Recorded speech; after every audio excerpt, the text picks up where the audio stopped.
Good evening, brothers and sisters. It's May Day, and May Day is a time for solidarity, a time for us to know each other, a time for us to know who all is in the labor movement. And really, for me, the labor movement is all working people. You just may not be in a union right now, but you need to be. And in this space, even when I say in the throes of COVID-19, this is a time for us to recharge, a time for us to move forward. And every worker, I don't care if you work at a supermarket, I don't care if you work in a fruit field, I don't care if you work in a coal mine, I don't care if you work in a hospital. You deserve the recognition, and you damn sure deserve the wages and the benefits. It's no doubt we're in a unique time right now. The situation can appear tough. It's also opportunity. It's also a time for us to unify, not just the International Union of Painters and Allied Trades, not just the building trades, but all of organized labor. Now, when we talk about May Day, we talk about the Haymarket Massacre, where it was a struggle to try to get an 8-hour workday. That 8-hour workday was not just for organized labor. That 8-hour workday was for everybody. And it's the same thing today. While we have people that we challenge and we try to get to organize, if we're going to do that, we have to welcome them into our organization. We have to make that connection. The more people that we have with us, the stronger we become. If we're going to go forward, we have to go forward together. In this space, we have an opportunity as a global movement to get the respect, the recognition, and the power for what we do. They talk about the economy. We're the economy. The workers are the economy. Now, brothers and sisters, this is May Day, and we're going to have several speakers address you from different sectors of organized labor, from different sectors of our economy. Please give them the courtesy and listen to what they say, because this is all about unifying us as the global labor movement. Good evening, brothers and sisters. It's great to have the opportunity to spend a few minutes with you. My name's Sean McGarvey, and I'm the president of North America's Building Trades Unions. But first and foremost, I'm a member of the Painters International Union, and have been since June 1st, 1981, when I joined Blazers Local Union 252 in Philadelphia, my hometown, and Painters District Council 21. My roots run deep in the Painters Union. Proud of my local union, my district council, my international. It's done great work for many, many years. And I was excited to be a small part in a big operation where the key to it was everybody working together for common goals and achieving those goals. And I know that the International Union of Painters and Allied Trades today, that's what it's about. And I still have the opportunity to participate through my position at the building trades and work with Ken Rigmaiden, who's my boss and gives me my direction on the governing board of presidents at the building trades, and to try to advance the cause, you know, of construction workers in the United States and all workers across North America. It's a very unusual time in our country, in North America, and in the world. Who'd have ever thunk that we'd be in a situation like this in 2020? But we are. And it doesn't matter your socioeconomic status, your color, your gender, your sexual persuasion. That old adage is absolutely true. We're all in this boat together right now. And there's a real opportunity to look out for the least amongst us, and especially for our brothers and sisters who ply their trade under difficult circumstances in the open shop and educate them now on how to protect themselves, what collective bargaining means, what it means to come together and work together, and do it across trades that you represent and you participate in the IUPAT, and do it across the building trades, and then do it for all workers, because this really may be a turning point for organized labor in this country and for workers in general. We've been exposed as a country for our lack of investment in all the things that matter when we get in a situation like this. And everybody's being affected by it, whether it's our pension funds, our jobs, our ability to feed our family, our health care going forward.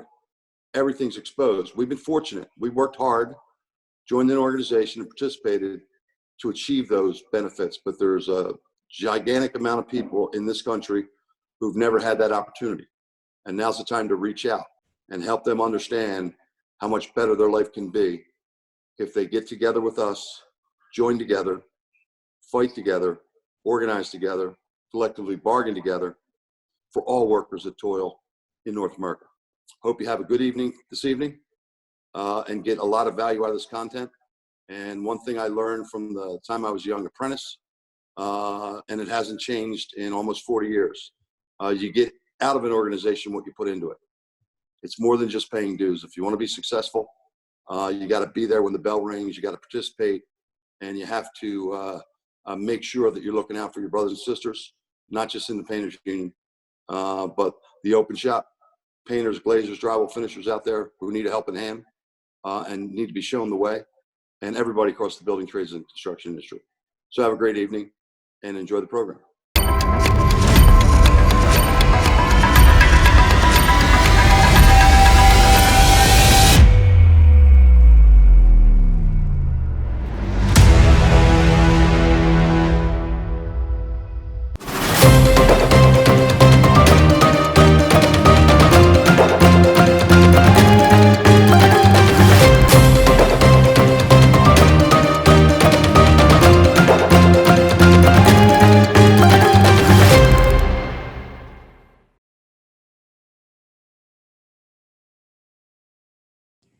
Brothers and sisters, workers of the world, welcome to our IUPAT May Day segment. We have a really special program lined up for you. You're going to be hearing from union leaders from across various different industries here in the United States and from across the world.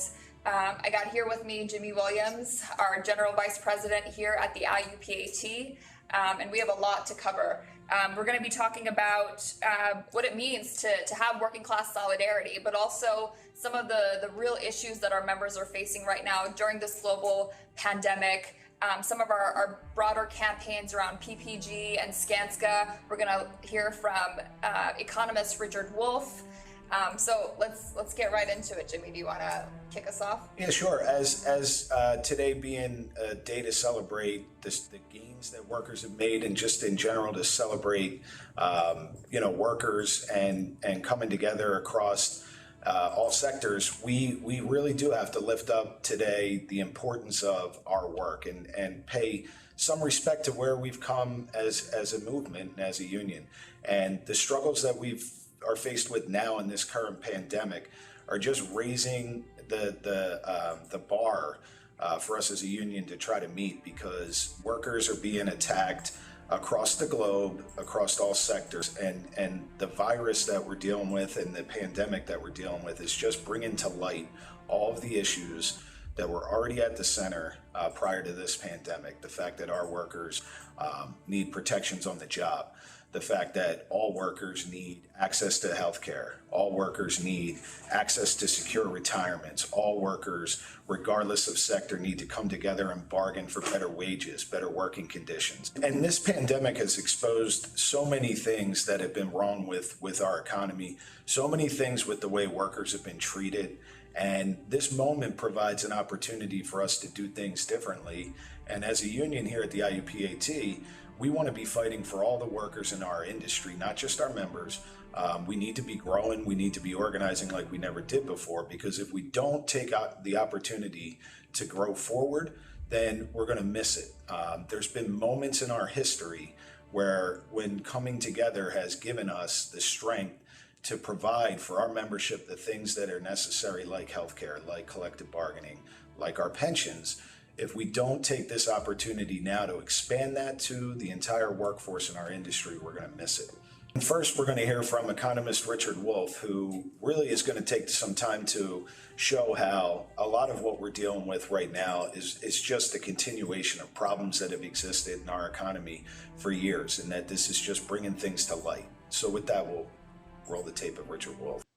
The stimulus package, as it's being called again, and note the same language being used now as was used in 2008. That was also right after Obama got in, there was this huge stimulus package. And even before Bush went out, he had a more modest stimulus package.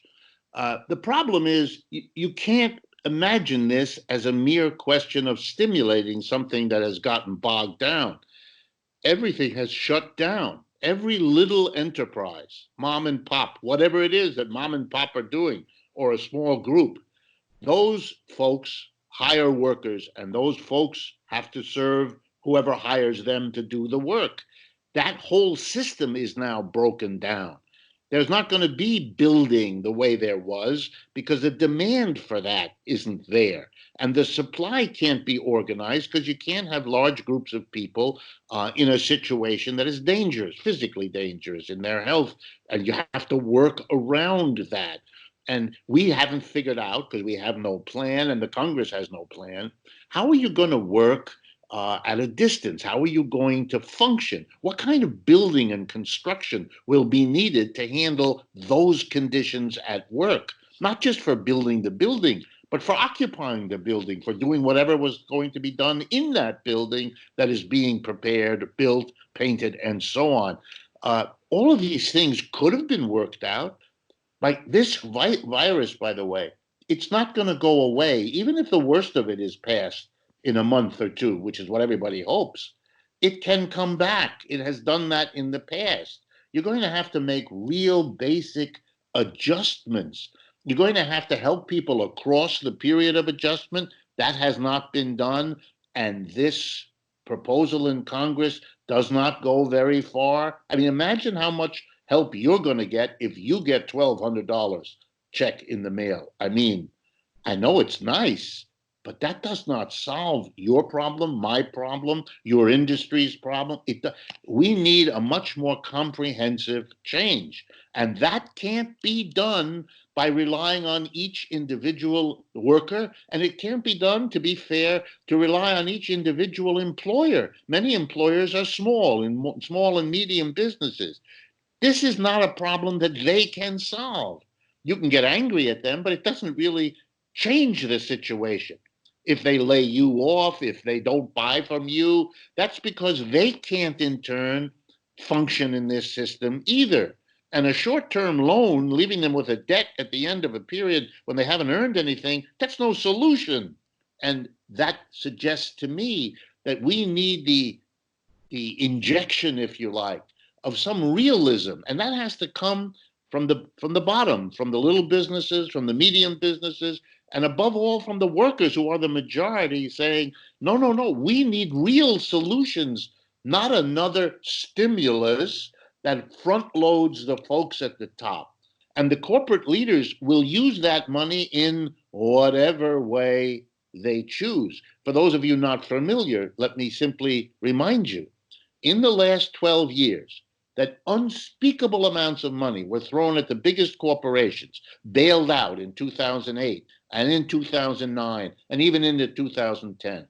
An enormous part of the money pumped in was used by those corporations to do something called stock buybacks. That's a situation in which a company uses its own money to buy back its own shares of stock in the market, driving up the prices of those stocks. If you're a corporate executive, your salary is connected to how well your stock does. So the executive uses the profits to boost the price of the stock and thereby gives himself a raise. which is why they did so well. They've increased the distance between their incomes and those of average workers. And I only say this because that's the kind of abuse built into the system, which the kind of bill going through Congress is going to reproduce. And you have to intervene.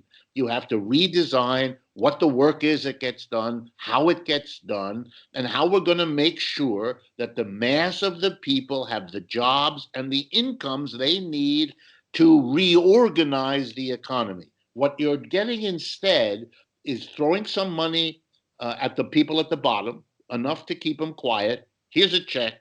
Here's a little bit better on your unemployment. And I understand those are valuable. You need that. But if you look at it from the top, it looks like some crumbs off the table to keep the masses quiet, while the bulk of the game is the same old stimulus. Give it to the top and tell people stories about how it's going to trickle down until they can't anymore remember what the story was. And all they realized was to tell me that it never trickled down, that people are barely holding on. They're grateful they have a job, but all of the buildup went to somebody else. Stock market zoomed, but the average American worker was nowhere involved in that happy story. That's being done again. People like you in your painters union, you actually have the power. The folks at the top are only worried if you begin to understand that and act that way, then they know they got a whole new problem to solve. I hope it happens because the problem you force on them is the most hope I can get that we'll come out of this in better shape than we went in. Thank you to the economist Richard Wolff. That's some really good stuff for all of us to understand, especially right now in this moment. We have to understand history to know how we can fight back moving forward. Folks, so if you've been following the IUPAT, you know we have two really important campaigns going on, and that's the campaign against Skanska and PPG, multinational corporation Skanska and US-based painting company PPG. We're running a boycott PPG campaign. You can visit the website boycottppg.org to learn more. But Jimmy, do you want to tell us more about those campaigns and how it ties into the bigger picture here? Sure, and I think on a day like May Day, to celebrate the workers that make up our workforce, it's important to note that we are in two major fights with two large global entities. PPG being a US-based publicly traded company that has a global footprint. They sell paint throughout every continent of the globe. They also have paint manufacturing facilities all over the globe, and they've moved into a position where they are now competing with our contractors and looking to be a contractor here in the United States that's going to operate a low road model with no assurances that our workforce is going to be able to collectively bargain and that our members are going to be able to go to work. And on a day like May Day, to celebrate fighting back, we have to be prepared as a union to fight back against these global powers. Skanska presents a different opportunity for us. Skanska is a large general contractor that is based in Sweden, that performs work, again, all over the globe, performs work here in the United States, just about every corner of this country. They perform work in some of our bigger, stronger cities, and they perform that work a lot of times using our union labor.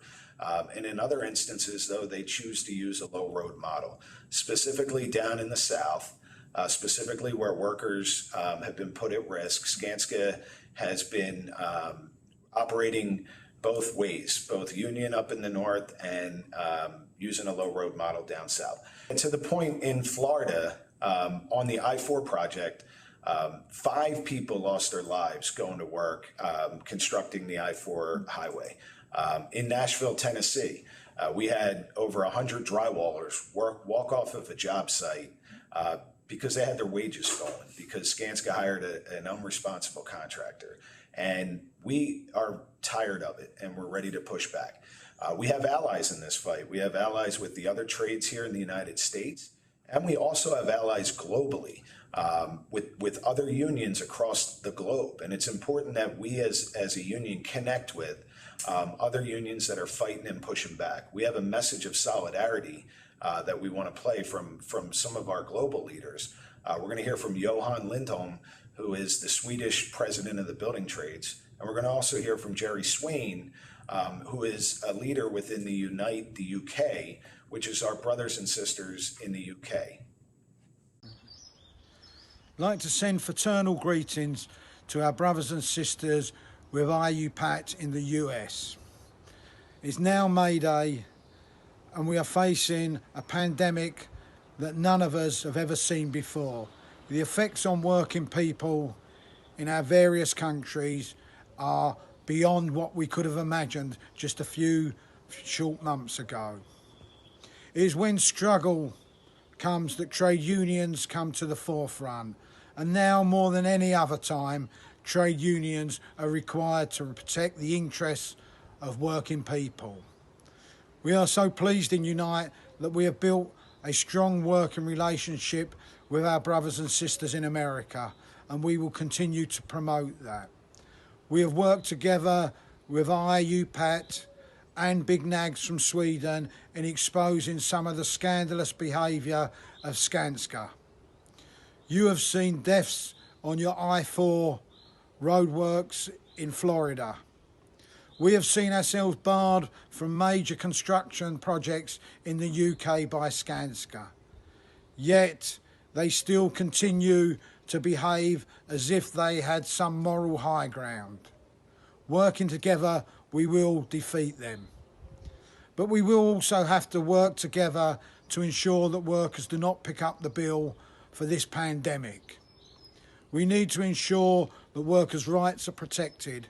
We need to ensure that their value is still there, that they do not receive wage cuts, that they do not receive lesser terms and conditions because of this pandemic. There is perhaps never been a bigger need for a trade union than this May Day. Colleagues, friends in America, we stand with you today. We stand globally together against global capitalism to ensure that our members and the workers of the world are no longer exploited. Solidarity, comrades. Dear members and friends at the International Union of Painters and Allied Trades, I'm Johan Lindholm, President of the Swedish Construction Union Byggnads. Today is the 1st of May, our day, the day when the whole global trade movement celebrates solidarity through the International Workers' Day.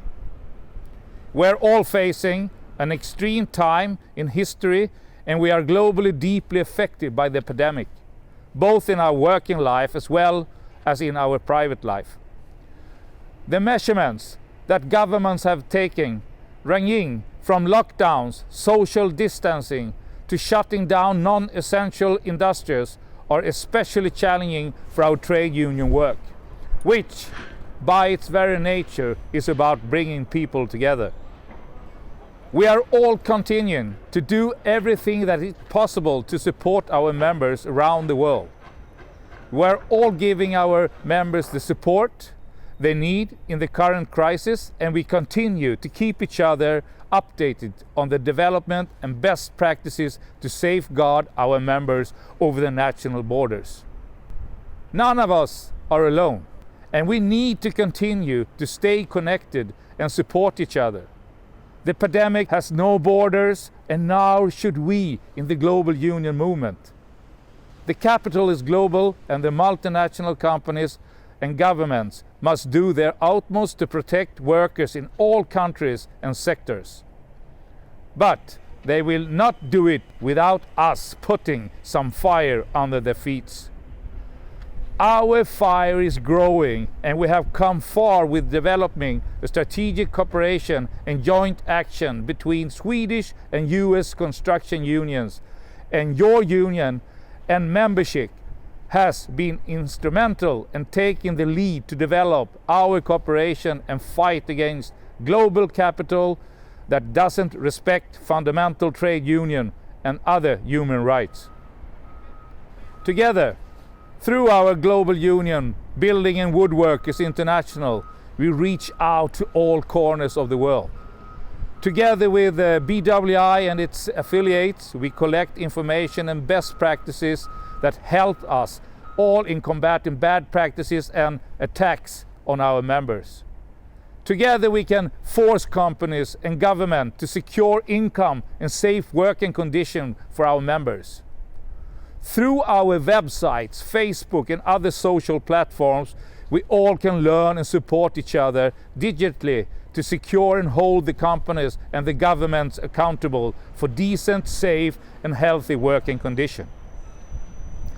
It is our job now to ensure that our members will not become victims of the economic effects of this crisis. And I'm sure that you will all join me when I'm saying that nobody can solve this situation alone. On April 28th, Workers' Memorial Day, we'll all join the global call for action and demand the governments to protect workers and fight with COVID-19. Globally, as well as locally, we remember and mourn for the dead, but we are all together fighting for the living. Once more, I would like to salute you and the work your union is doing, both at home as well as globally. We never walk alone, because we are all members in the union and we will never ever give up fighting side by side. So, a happy International Workers' Day to you all. Stay safe and never ever forget, an injury to one is an injury to all. Thank you very much, and let's stand up now and fight back.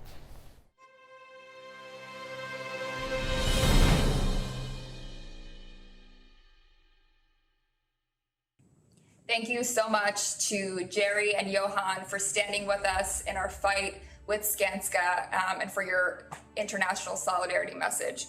So folks, let's talk about what May Day, what International Workers' Day is. It commemorates a time in U.S. labor history in 1886 known as the Haymarket Affair. Chicago, along with other cities across the United States, was the site where over 500,000 workers went on general strike to protest excruciatingly long working hours and in support of the 8-hour day. Around the world, May Day is widely celebrated as being the Labor Day, but in the United States, we are one of the only countries where our government doesn't federally recognize it as a holiday.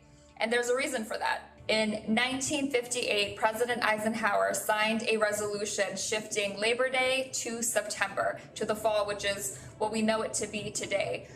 In other words, big business bosses who had influence and control over our government did this to really try to undercut our global solidarity and really reduce the meaning of Labor Day to be just hamburgers and hot dogs. But there's so much more to what it means. Brothers and sisters, they tell us there is a middle class and then there is the poor class. Or another way to look at it is union versus non-union workers. And many of us in the IUPAT and other union workers across the country like to think of ourselves as being part of this middle class layer. And we're proud of it because, we worked hard to get to these opportunities. But as union members, it's our duty to expand and organize to all workers in the working class. Not only is it morally right, but it's also in our best interest because all it does is build our strength in numbers. The reason we sometimes look down on workers who are non-union is because we're told that there's this scarcity, that there just simply isn't enough good jobs, enough good wages for everyone out there in the working class. Well, that's probably the biggest lie of 2020. In the richest country in the world, there is more than enough wealth that we create through our collective labor for every worker to have a good job, good contracts, the proper PPE. We pay more than enough in taxes. It's just that our taxes aren't coming back to enrich us as workers, to enrich our society and the communities that we live in. When we actually follow the money, it's these big business executives who are profiting off of this system, leeching off of this system behind the curtain. But they tell us that our brother who is non-union is the problem. They tell us that our sister in another country who's making just a couple cents per hour is the problem. All of that, brothers and sisters, is how the boss keeps us divided and conquered. It's a strategy as old as times. And you know, they have control over both of our political parties as well. And it's not a fight of Democrats versus Republicans, you know, the middle class versus the poor. All of that is a false equivalence. What they're doing is just throwing crumbs at us while they have luxury 4-course meals paid by the wealth that we've created through our collective labor. So let's stop falling for it. Brothers and sisters, if there's anything that we've learned through this global pandemic, it's that the working class is the essential class, and we've always been the essential class. We're the ones who are keeping our global economy running. We typically haven't celebrated May Day at the IUPAT, but this fight back is our new normal. We're not going back to the way things used to be. What this global pandemic has done is really exposed the inequalities within our system and the failure of our government to protect and serve its own workers. When we remember the spirit of International Workers' Day, when we recognize our solidarity across countries, across racial and gender divisions, we rise together and we can build a moral world where workers are at the center. At the IUPAT, we fight for all working people everywhere. Working class solidarity is controlling our work conditions, wages, and benefits to help us lead dignified lives. We stand with all workers across the globe. All the brothers and sisters working as one. We're all one team, one family. We stand with all workers trying to organize their workplace. We are building a society in the interest of us, the workers, instead of the profit of a few billionaires and banks. I just want to give a big shout out and thanks to the first responders, because in a time like this, during this pandemic, they risk their lives for the safety of all of us. And I just want to say thank you. Equal pay, equal rights for everyone, and just having each other's back about everything. What working class solidarity means to me is taking a stand against racism and sexism to build a stronger union, and fighting together for our wages and our benefits. A shout out to all the trade show union workers in San Antonio. I know we are all going through struggle right now, but things are going to get better. We will get through this together. Working class solidarity means that working class is international. Pension waiting for me when I retired, and I still have the health insurance through the union. Joining the union was one of the best things I ever did.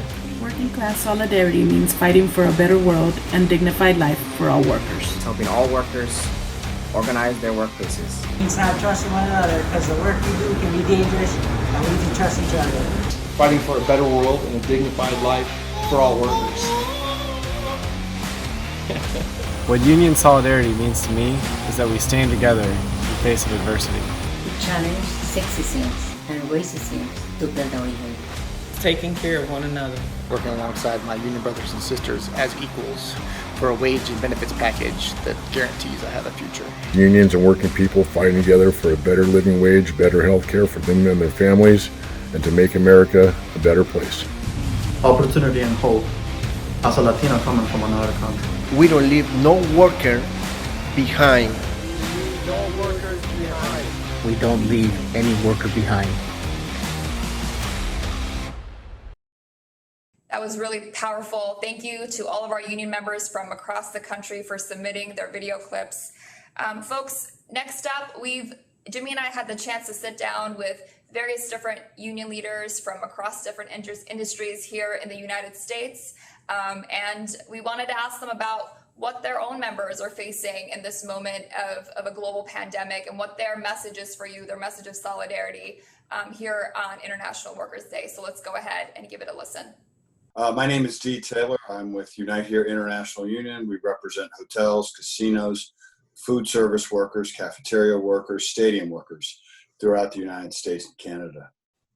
Well, in this crisis, we have about 95% of our members not working and in the hospitality sector in general, they're not working either. Hotels are closed or hardly anybody's there. Casinos are closed. Stadiums are closed, arenas are closed, industrial cafeterias are closed. I can go on and on. But we're not unique. I mean, workers throughout our country and in many parts of the world are in the same position. Places are closed. Some governments have stepped up. Certainly ours has not stepped up to what the working needs are to make sure folks have money, health care, shelter, and food, the four essentials. And I think it's a time for workers to sort of stand together so we can make sure we get what we need to have, because we can't rely on the ruling class.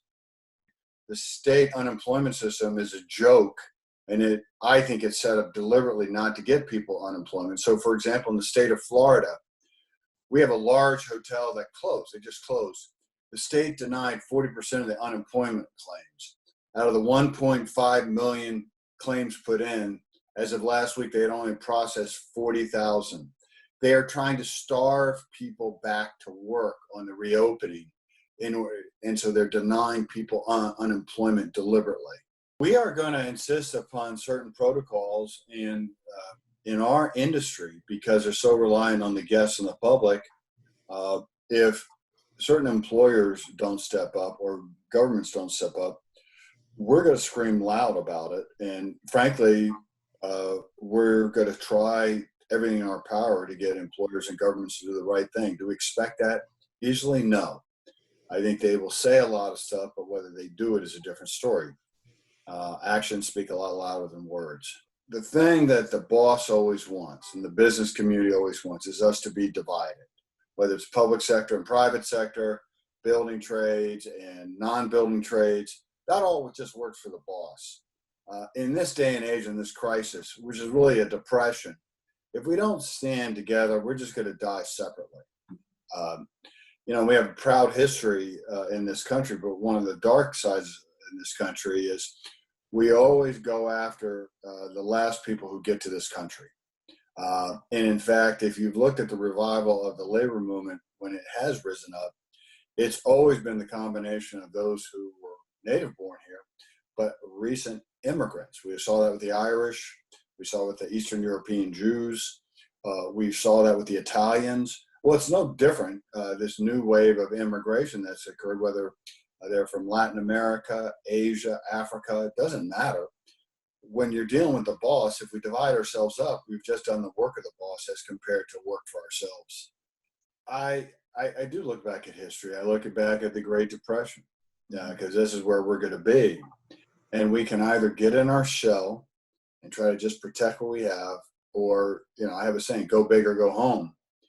Because we're not going to get our members back in the normal way we normally did. And yet workers are getting screwed everywhere. I mean, just on health and safety issues, I get sick about these meatpacking plants that they're trying to force people to go back into. What I say is, let the boss work on those lines for a week, and then let's see if they decide to reopen them. I think we have to go big.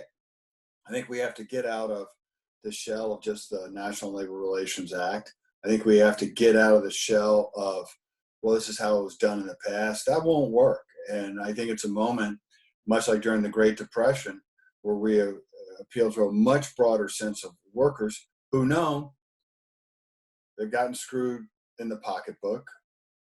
No one cares about their health and safety.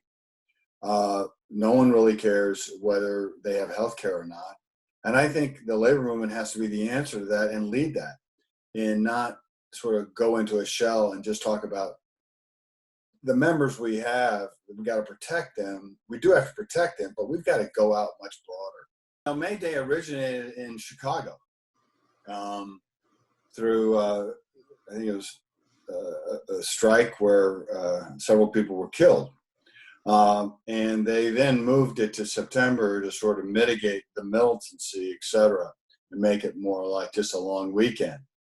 I view May Day as a way for workers to take stock of themselves and also look at what we need to do in this moment, because I don't care what country you're in right now, I will guarantee you the ruling business class is going to be doing A-OK as compared to workers, and we have to take care of ourselves, and that's going to be a fight, and that's going to be a struggle, just like it was originally to form our unions in the first place. I'm Liz Schuler, Secretary-Treasurer of the National AFL-CIO, which is an umbrella organization of 55 unions and 12.5 million working men and women. And I came up through the Electrical Workers Union through my local in Portland, Oregon, Local 125. The virus knows no bounds. It doesn't know whether you're a union member or a non-union member.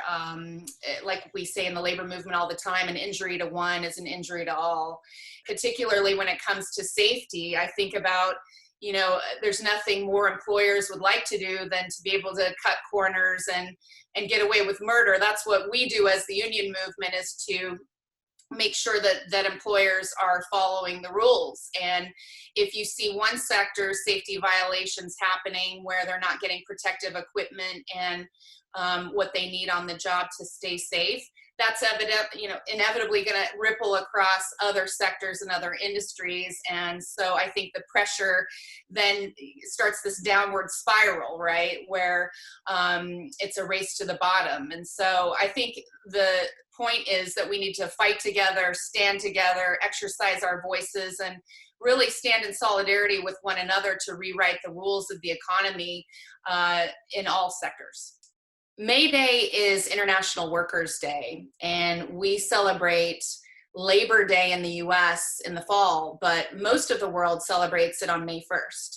And what it symbolizes is the global struggle for workers to come together and be united in this global economy. And I think we're seeing that this year more than any other year, where workers are coming together across borders to show their strength and their solidarity in this pandemic.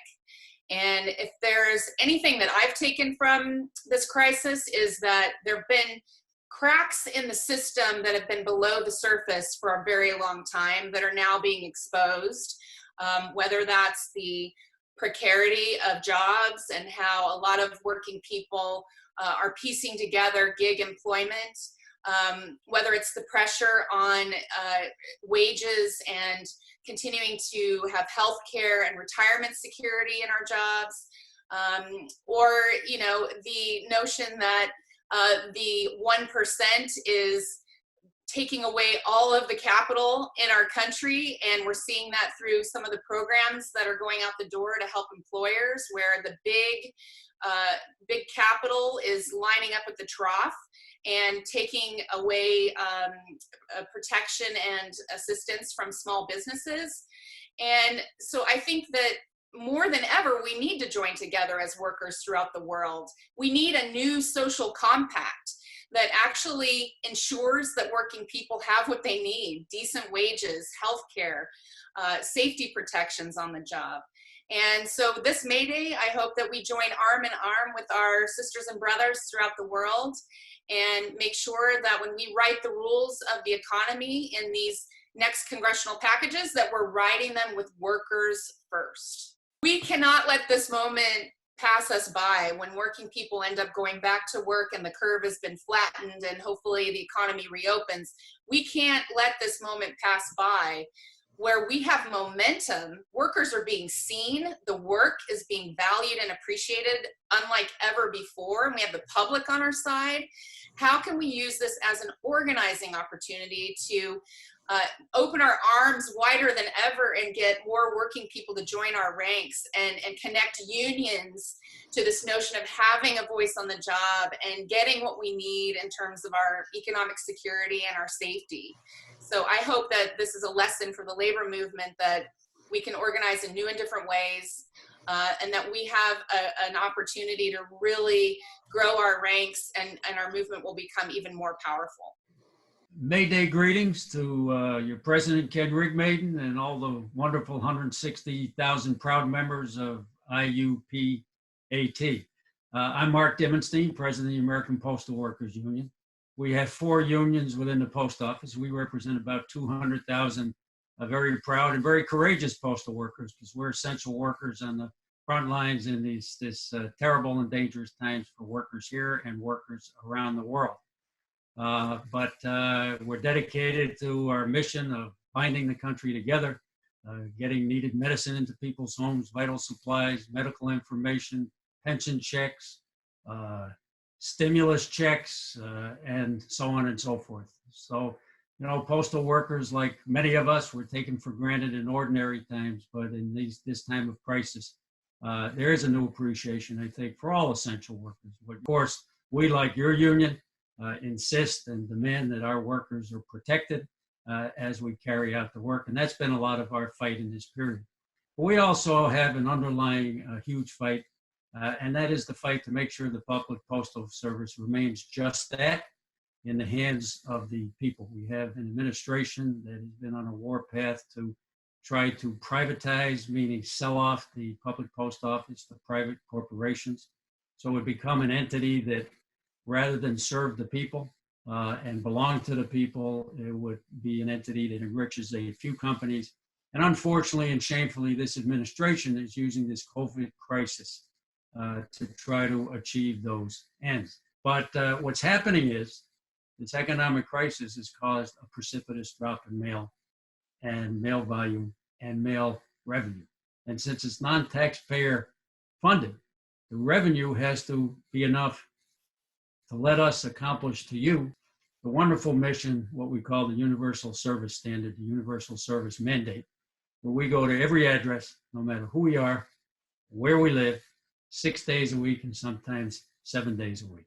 And so what's happening now, we're at a crossroads. We are actually in a dire situation where the public post office, if there's not relief from Congress, the public post office will literally run out of money sometime this summer or early fall.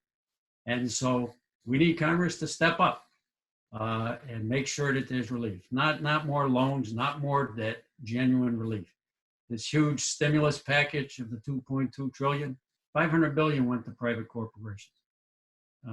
And yet the Postal Service, even though there was some bipartisan support on both the House and the Senate side, the post office ended up with no real relief. So Wall Street's got a lot more money than we do, but we have the people on our side, and that includes all of you. In the stimulus package, we're very supportive. We not only want relief for the Postal Service so we can continue to serve and continue to modernize, but we're strong supporters of a massive public works infrastructure program throughout the country. We use those highways as postal workers. Our truck drivers are on those highways. The mail has to move throughout the country to be able to get from one end to the other and everywhere in between. So we stand together with you. Of course, we want those infrastructure projects to be publicly funded, to be well-paid union workers, and not to be used by this administration to enrich, let's say, one individual company and try to break unions, use non-union labor. May Day is the holiday of the international working class. Interestingly, it was born in the fight for the 8-hour day in the United States in the mid 1880s, 1886, with the huge demonstrations in the Chicago area that led to the May Day, which became a worldwide holiday. There are 80, 85 countries where May Day is a paid holiday for every worker. And yet in the United States, the bosses wanted to make sure that May Day was not part of our culture, not part of our DNA. And there was a reason for that. We're weaker when we're not in solidarity. The bosses would like us to think that somehow workers who speak a different language or have a different religion or have a different culture or live in a different land are different than workers here and vice versa. And we're not. We all want the same things. We want the best for our families. We want food on our tables. We want shelter. We want good education. And we want safe working conditions. And we want to be rewarded justly for the wealth that we all create. The more united we are with postal workers, the stronger we're going to be. The more you're united with people in the construction and building trades around the world, the better you're going to be able to win, the better you're going to be able to fight back against these union busters like Skanska. Labor solidarity should know no borders. So a happy May Day to one and all. It's our day. It's coming back to the U.S., and that's a good thing. It was born here. Now it's coming back, and it's that opportunity to reaffirm our commonality and our solidarity as we're marching together for a more just world. And this COVID epidemic is not just affecting building trades and construction workers, not just affecting postal workers, it's affecting everybody, every worker in this country, the 99% very deeply, and it's affecting every worker in the world. So in a sense, this May Day underscores our need to be united in the fight for safe working conditions, justice on the job, and we have our best opportunity to win that when we're united the world over. So thank you for giving me a little time to share the message, and again, happy May Day to one and all. My name is Sarah Nelson. I'm the president of the Association of Flight Attendants, representing 50,000 flight attendants at 20 airlines. Flight attendants have been on the front lines of coronavirus since it started back in late December, because we fly to every corner of the earth when some can only dream of crossing borders. And what that means is that we really are cognizant of the fact that we're not just workers here in the United States. Work actually transcends borders. And so if there is one worker who is mistreated, we're all in jeopardy of being mistreated, because we directly have to compete with workers around the world for the work that we do. Travel slowed down immediately in January because we started having cutbacks of all of our Asia flying. And so we count on overtime hours like many other industries in order to pay our bills. And right away, we no longer had access to those overtime hours in January and February. So we've been feeling this in our paychecks since then. But what also happened was that air travel just completely dropped off a cliff and went down to 3% demand. You can't run any business when there's only 3% of the population actually want your service. And so just like every other industry, we were facing a total collapse of the industry and a loss of 2 million jobs in aviation. And so we got busy with Congress and said, that just can't happen. We've got big employers in aviation. Let's make sure that we get money that's passed through directly to the workers. And in the $2 trillion CARES Act, we were actually able to get 1.25% of that focused just on going to workers through our payroll support program that goes directly through the airlines to our paychecks, keeping us on the job, connected to our healthcare and in our jobs and ready to lift off the economy again. This is something that we knew was very important to get right for aviation, because it can be a template for every other industry. And we're hopeful that it can be a template for construction as well, to pull people back to work. It's a great thing to organize around right now, because we can pull people back to work through this paycheck program that has been introduced in both the Senate and the House, and actually has some bipartisan support. So if we really work together on this, we can save jobs, we can save healthcare, and we can live to fight another day. When we were working to make this payroll protection a part of the CARES Act, and something that we knew could be used as a template for every other worker, flight attendants understood that it's really important that construction workers and restaurant workers and people in hospitality and all these other industries actually get their paychecks too, because the fact of the matter is that if they can't buy plane tickets when this crisis is over, we don't have work either. So it's really about supporting each other and supporting that the ability for each one of us to contribute to this economy. It's not about 8 billionaires. It's about 8 billion of us around the globe actually contributing and lifting up the standards for everyone. And we come in contact with people in construction almost every day when we go to work, because there is airport modernization, there are new terminals being built, there are new hotels that we stay in. And so we're very aware that these places that we go to and pass through every day in doing our work, we want to be done by union labor.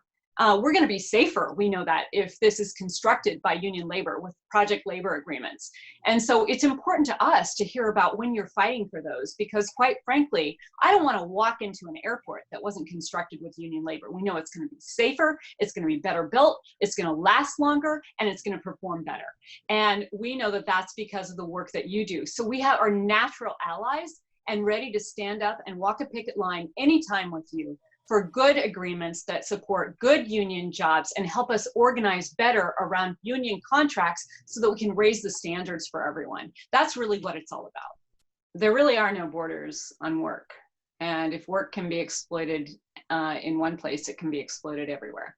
We know this from the lopsided trade deals that the United States has done over the years that has shipped our jobs overseas and has put us in a position during this pandemic where we don't even manufacture the things that we need in this country to be able to provide for ourselves. We have outsourced all of that all over the globe. And that is a product of disrespecting the work and the work that is done here and the work that is done around the globe. Because if we band together with workers around the world, we can actually raise the standards for everyone. And then that creates a level playing field when you are trying to promote doing that work right in your own community. You don't have to compete with someone else around the world. You can work with them to raise the standards to the highest common denominator rather than the lowest. So it's vitally important. We know now more than ever with globalization that our work is connected to every worker around the world. And we have to really be conscious of that and also understand that if, a construction worker can't do his or her job, I can't do my job. If an airport isn't built, and if an air traffic control tower is not put up, there are not going to be any planes taking off. And just like we knew during the government shutdown, if air traffic controllers couldn't do their job, there wouldn't be any planes taking off either. And so we said, if federal workers can't do their jobs, we can't do our jobs either. So we're going to call for a general strike to lift the standards on what is required for a basic understanding that if you come to work and do a good job, one job should be enough to provide for you and your family. One job should be enough to give you access to healthcare. One job should be enough to make sure that you can have a secure retirement and live in dignity in your elder years. And so these are issues that we can all relate to.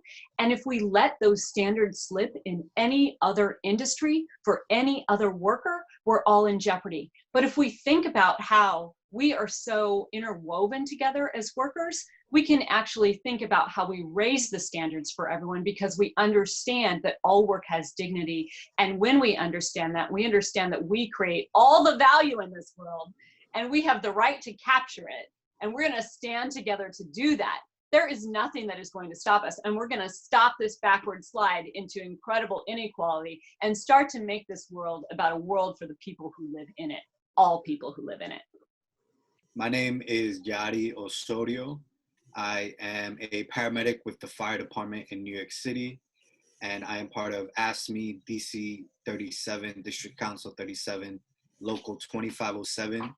Our local represents paramedics, EMTs, and fire inspectors in New York City. The struggles that we've been going through as a paramedic and EMTs is our lack of proper personal protective equipment. Like a lot of healthcare workers, we've had to ration PPE. We've had management put us in some kind of dangerous positions, but luckily we have a union and we've been able to push back. To try to keep our members safe and also our families safe, trying to secure hotel rooms for our workers, our members. We are critically understaffed. We were critically understaffed before coronavirus came, and then we got hit with almost double increase in volume.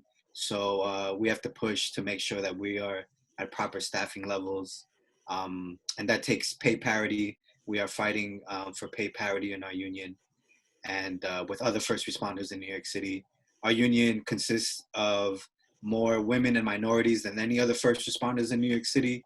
And I think it's important we fight for our members in that way.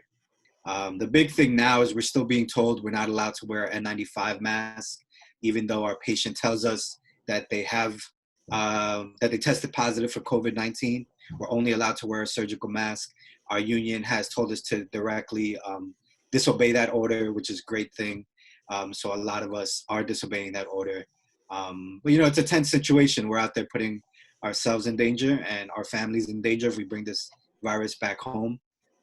So we're still trying to fight management on that issue. To my sisters and brothers in the International Union of Painters and Allied Trades, we see that the work that you're doing out there every day as all essential workers, really putting our lives on the line in order to keep this economy going.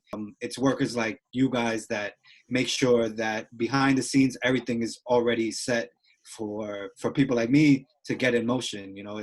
If my building where I roll out of my ambulance isn't up to par, then it's people like you guys that are going to be called. and we see each other, and let's give each other a wave when we pass by. We're all going through the same struggle. We're all fighting for healthcare. Our members are getting sick. I'm sure some of you members have gotten sick, and we have to recognize that we're the ones that can fight back and make the world better for all of us. For the international working class, I think this is a wake-up call for us. This virus is international, and the response to this virus has to be international. COVID-19 is going to be defeated not by a vaccine, but by international solidarity, us sharing our knowledge, looking out for one another, both neighbor to neighbor and country to country. International solidarity is what's going to get the world through this crisis. We need to put down our petty differences and see that we're all workers. We share from South Korea to China to the Bronx and Queens. We're all going through the same thing right now. Everybody's in social isolation. Everybody's fighting for their loved ones, making sure nobody gets sick. And the fact that we are an international working class here today on May Day is something that we just have to take a pause and really think about. I'm Carl Rosen, General President of United Electrical Workers, UE. UE stands for United Electrical Radio and Machine Workers of America, the full name, but we've taken to calling it lately the Union for Everyone. We really look for any workers who are ready to engage in a fight with their employer to get what they need. We're looking for workers who want to stand up for themselves, want to have a very democratic organization. And because of that, we are across a whole range of sectors. We have workers who are in basic manufacturing, as we always have had, but also in the service sector, in the not-for-profit sector, in healthcare, in public sector, both state workers and local workers.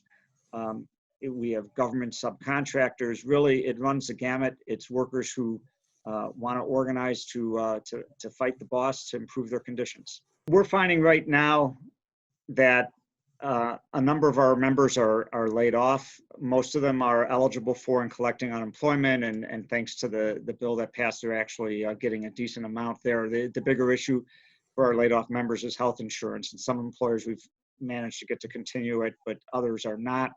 And it's very important that we get relief from Congress on this. The fight that we're involved in day to day across our union is workers who have been deemed to be essential workers, and they are continuing to work in many cases without proper safety precautions being taken by the employer. So we're fighting every day on that. Some of these workers really are not essential. They are not doing things that are critical to sustaining life, which is what we think the real meaning of essential should be. And so in those cases, we're fighting, if we can, to get those places shut down, because it's safest for those members, and it's the best way to move our society forward. If we don't get people to stay home, we're going to have more people get sick, take longer till we get this under control, put our folks in the medical community at more risk. What this pandemic is showing is how much the issues that already were there facing the working class in this country are so much clearer with this. The problems of workers losing their health insurance because they have employer-based health insurance and now they have nothing. The problems of workers whose retirement plans are tied up with their employers, and now that stops running.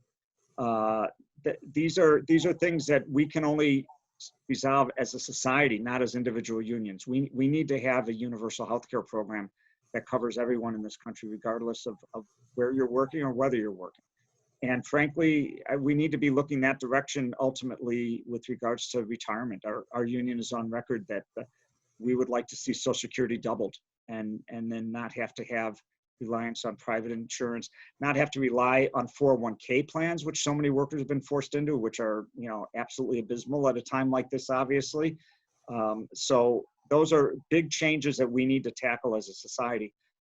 We also have the very specific problem now of huge unemployment. Some of it's going to snap back when the social distancing orders end. A lot of it's not. I mean, we were probably primed to head into a recession just because that's the way this capitalist economy works. They it goes up for a while, then it goes down for a while. It's no sane way to organize an economy, but it's what we've allowed to happen in this country for a long time, and that's where we were heading at this point. So we were at a point where the air was going to come out of the economy anyway. Now it's probably going to be far worse than it would have. Nobody should be left because things change in the way the economy works, unable to support their families, and with no income, no health care, et cetera. We have an obligation to step in there, help those workers, get them trained for other jobs that are real jobs that are there. And we're going to have to make sure we create those jobs. And that's through huge infrastructure projects. These could all create huge amounts of work, not just for the building trades, but everybody who makes the parts for them, the equipment, all the way up and down. This could be very productive for our society. We just have to make a decision to do it. And we all need to push for it together. The whole labor movement does, because we have no choice. Just trying to stand here and say, we don't believe the problem is that serious is not going to get us to where we need to. All it's going to do is create a situation where bad changes take place and we have no control over them. So May Day is International Workers' Day, and that's more appropriate now than ever.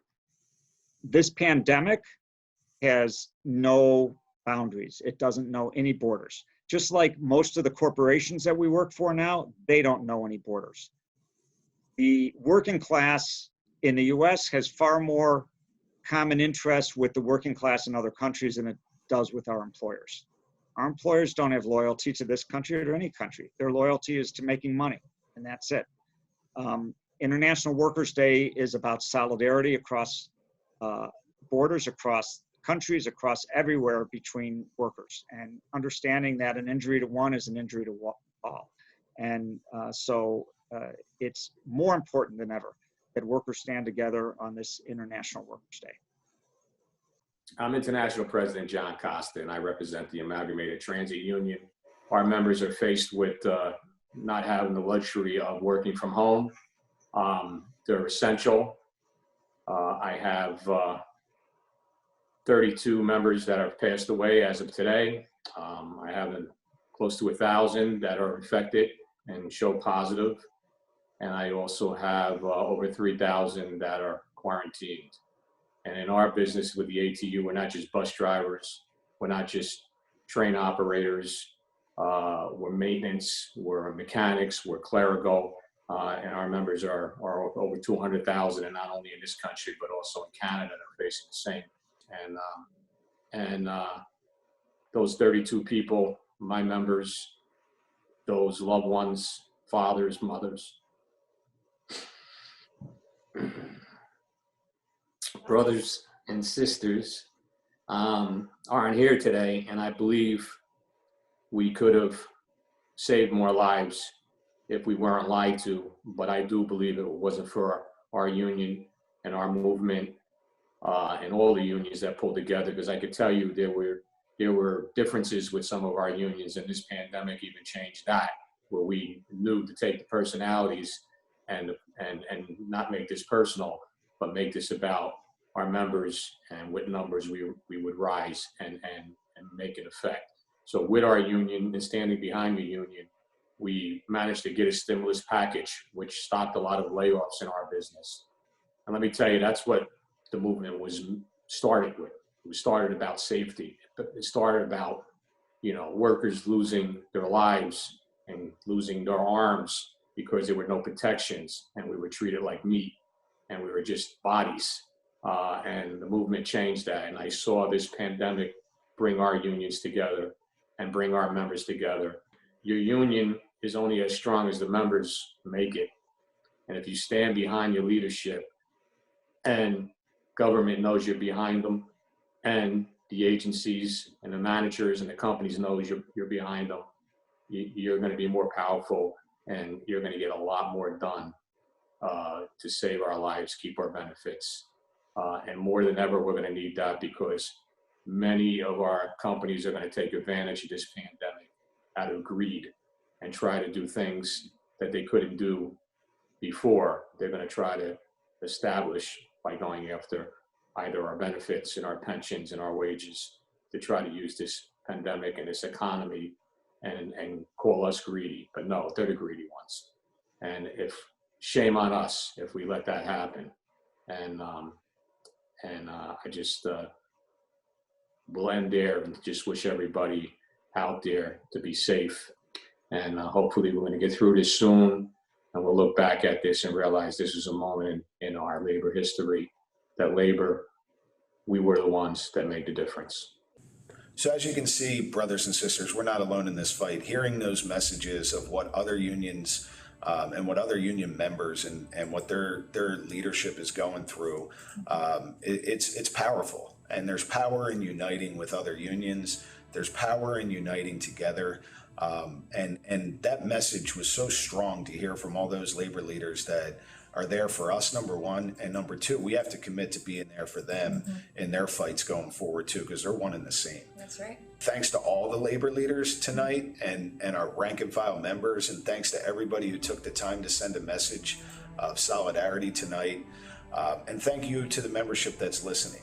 And, let's walk out of here accepting the challenge, accepting a challenge to do things differently in this moment, accepting the challenge to support one another, accepting the challenge to support our brothers and sisters in other sectors, to support union members, workers in general, and let's accept the challenge to fight like hell like we've never done before as a union, because it is a different moment and it requires our solidarity more so than ever. And if we can do this, brothers and sisters, we can win, and we have to get back on offense. And now's the moment for us to make bold changes and make demands that we've never ever fought for before in ways that we've never ever fought for before. And it's time to come together. And let's do so in a way that lifts up everybody in our union and gives everybody a voice and everybody an opportunity to make the change that's necessary so we seek the world that we want to live in. Take care, brothers and sisters. Take care of yourselves. Take care of each other. We'll see you at the next one.